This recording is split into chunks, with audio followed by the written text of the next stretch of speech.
That's Jeremy Owen Turner, and he's, I should think I wasn't so busy, I've got him online and had him virtually. So, he can be virtually in our imagination, because our imagination is a virtual world just as much as the computer one. And I got to know Jeremy by writing about his work, and that's in his book here, Virtual Worlds and Metaverse Platforms, very boring looking textbook, but yes, exciting article on his work, and on his work called The Art Flux of Telepathy 2.0 and Second Life. So that was our point of connection.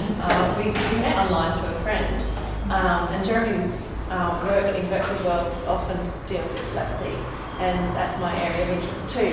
And he's got me involved in doing some work in Second Life, and this is not Second Life, this is a virtual world called Blue Mars Light, and it's made up of Google Street View, and you've got similar kind of cartoon avatars, and because it's newer, there's less options than Second Life, and he approached me to do this work and said, let's collaborate. We're collaborating on a few other things as well.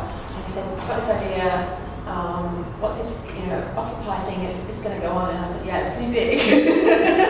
He said, yeah, I think so too, and let's do something for it. So he's got a lot of friends in virtual worlds. He's worked with a pioneering performance art group in Second Life called Second Front. They're mentioned as well in the book, so some of their work touches on telepathy here and there. But they also do a lot of political works where they'll go to places like virtual dark or they go to vacant news buildings and set up their own news stories. And so that's been there with the bigs, and that's Jeremy's avatar, Jeremy 777. And we started off at the Charging Bull in Manhattan. So you just set a destination. We got help from the guy who the CEO of Blue Mars Light. He was stalking us when we were running around Sydney one day. We can't lose him.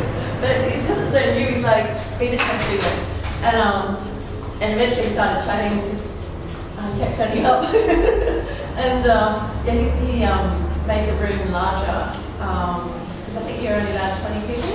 So we thought we might get more. But anyway, we've got the largest amount of avatars in one place, which is 19. So we set a record for the amount of avatars in this as well. And we had some great avatars from all over the world. Amsterdam, Hong Kong, Vancouver. Jeremy's based in Vancouver. LA, all those things. So we charged up from the Charging Bull. We're running up Broadway to Zuccotti Park. And you can see that there's a red square that's very identifiable if you look at Zuccotti Park in Google Street View or any of the projects online. This is Zuccotti Park at the edge there. We found these police vans conveniently parked just outside the park, so we thought we'd do a dance on them. So there's an element of fantasy. I couldn't do that in real life. I'm scared of the police. Spent some time at Occupy Sydney, and the riot cops come along, and I'm the first one to kind of get a distance from them.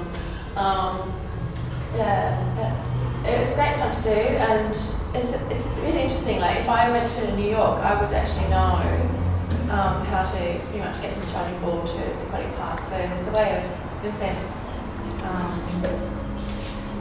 been able to reconnoitre the streets for protests. Imagine if we all had fast jets, we'd all go and it taps into a strong history and modernism of using maps to more personalism rather, to kind of explore contemporary human condition. So, we had fun, and you can see we've got little speech bubbles. Up.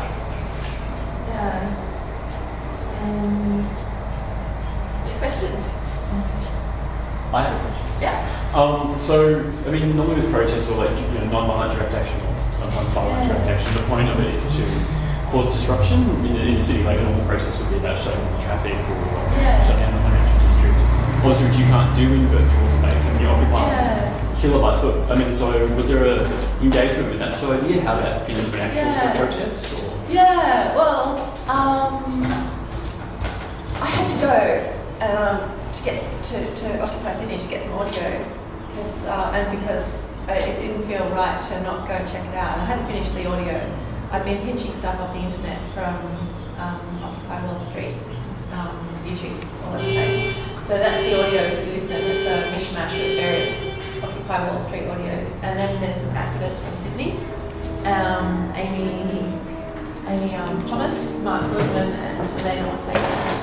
And they all speak really well about the protest. And I've only got snippets in of them here. So I guess in a sense, it could potentially be a direct action in that it's showing people how to use Blue Mars Light to explore the city before actually going out there. And I guess, people are frightened of photographing buildings and people getting access to maps of certain areas. So this is information that can be used to plan things. But I haven't been to New York, and then at the same time, it's enabled us to get online and do things online and chat and express solidarity in that way. And part of Occupy Wall Street and the Occupy movement has been very much online as well.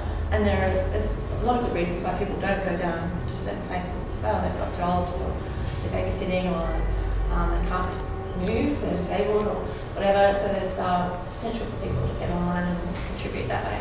But, I've been involved in creative action with Occupy Sydney, so doing some things creatively. But there is an overlap between direct action and creative action. At the opening, actually, I came from a creative action where we did yoga. It rained, so we did it in the railway station at Martin Place.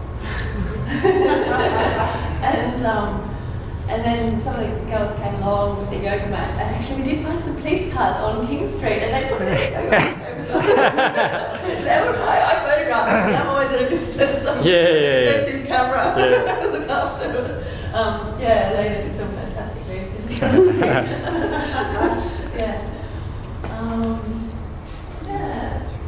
Any other questions?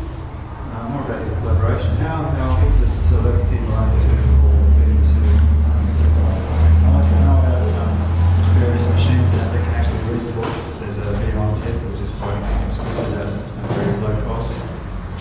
It's telepathy wise, about $250, and with it you can animate various.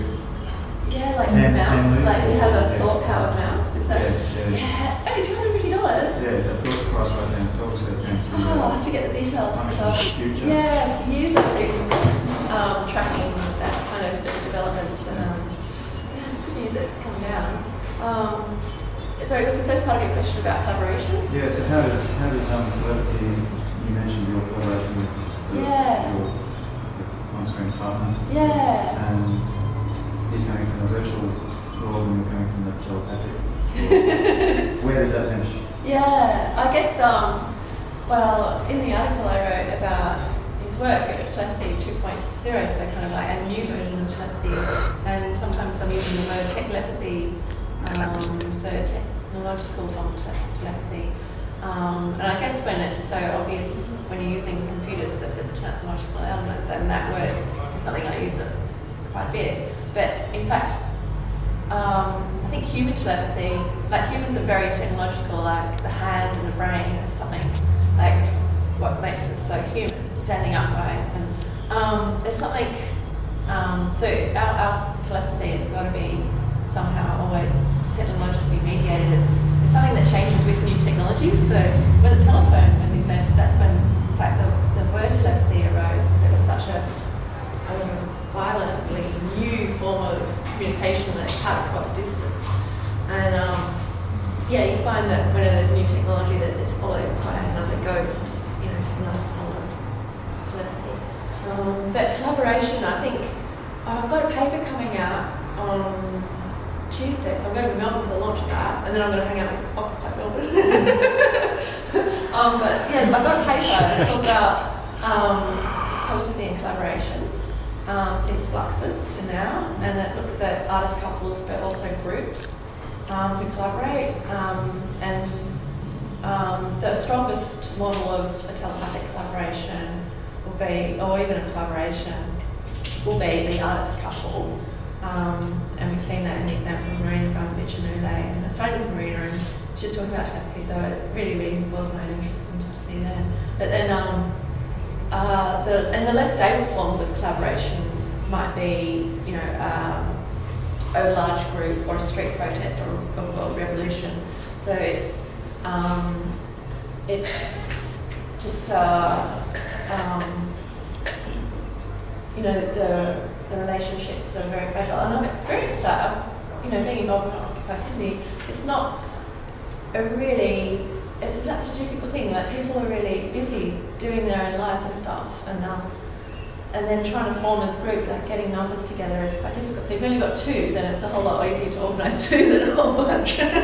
But collaboration, I think, when you've got a street protest, that's when you get a shared mind happening. People, for a moment, using the same props, speaking the same things in a chat, whatever.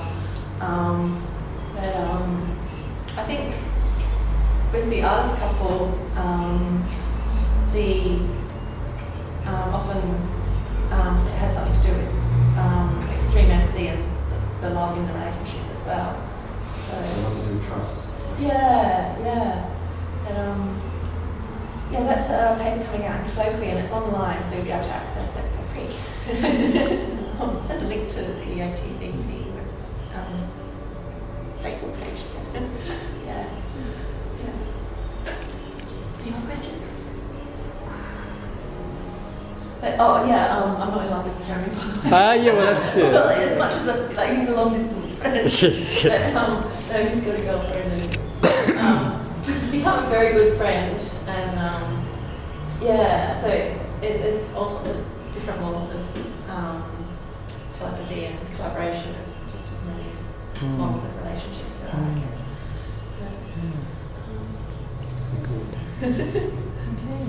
Very good. I've also got Tomy that you and I have a chat to everyone about your work today. Yeah? Do we maybe want to go out the front and have a look? Okay, sure.